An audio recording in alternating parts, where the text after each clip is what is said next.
Bismillahirrahmanirrahim. Allahumma inna naj'aluka fi nuri a'daina wa na'udzubika min syururihim. Dengan mengangkat tema peperangan dan konflik serta ketabahan, Palestin menonjolkan semangat juang, daya tahan dan keberanian seorang anak kecil dalam menghadapi pelbagai ujian hidup. Novel Gadis Kecil di Pinggir Gaza ini menggambarkan realiti kehidupan di kawasan konflik, khususnya di Gaza, yang terkesan akibat serangan dan peperangan. Assalamualaikum dan salam sejahtera. Saya Amni Fatia binti Ebi Firdaus dari MBA 0008 SK Kuala Linggi, Kuala Sungai Baru, Melaka. Gadis Kecil di Pinggir Gaza ialah sebuah novel yang ditulis oleh Vanny Krisma yang diterbitkan oleh PTS Publishing House pada 19 Oktober 2012. Buku ini mengandungi 352 muka surat dan tergolong dalam kategori fiksyen dewasa. Buku ini juga mempunyai reka bentuk kulit yang menarik, ilustrasi yang jelas dan visualnya yang berkualiti. Novel yang saya kongsikan ini termasuk dalam genre fiksyen yang melatar belakangkan konflik di Gaza. Gaya penulisan penulis ini dapat saya gambarkan sebagai bijak, berani dan menyentuh perasaan, mampu membuat para pembaca bermain dengan emosi masing-masing. Dalam novel ini terdapat dialog yang menyentuh hati. Jawab pertanyaan saya, adakah batu ini dapat menghancurkan Israel? Jawab! Dialog ini mencerminkan keperitan dan ketabahan.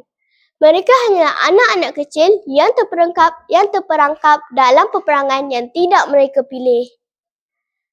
Batu ini mungkin tidak mampu mengubah dunia, tetapi bagi Palestin, ia adalah simbol keberanian, sebuah harapan kecil dalam kegelapan yang tidak bertepi.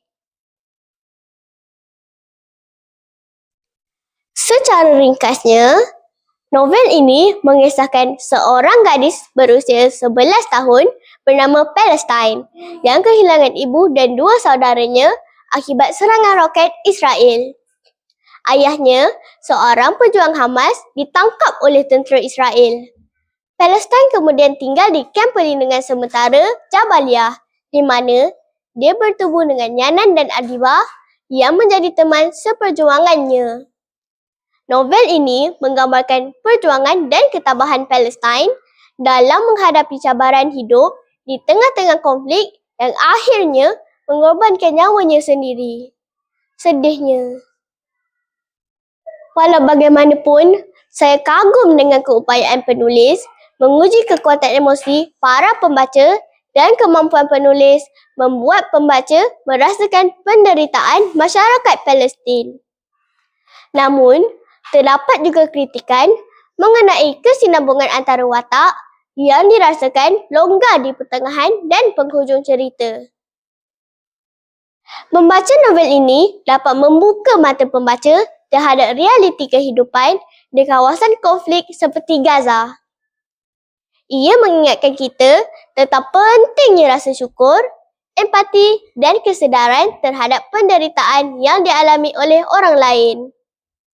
Kisah Palestin mengajar kita tentang ketabahan dan semangat juang dalam menghadapi dugaan hidup. Secara keseluruhan, Gadis Kecil di Pinggir Gaza adalah sebuah novel yang menyentuh hati dan membuka perspektif membaca terhadap konflik di Palestin. Inilah naskah yang merakamkan derita penduduk Palestin yang hidup dalam kancah peperangan sehingga kini. Walaupun terdapat beberapa kelemahan dalam kesinambungan cerita, namun kekuatan emosi dan mesej kemanusiaan yang disampaikan menjadikannya bacaan yang sangat berharga. Sekian, terima kasih.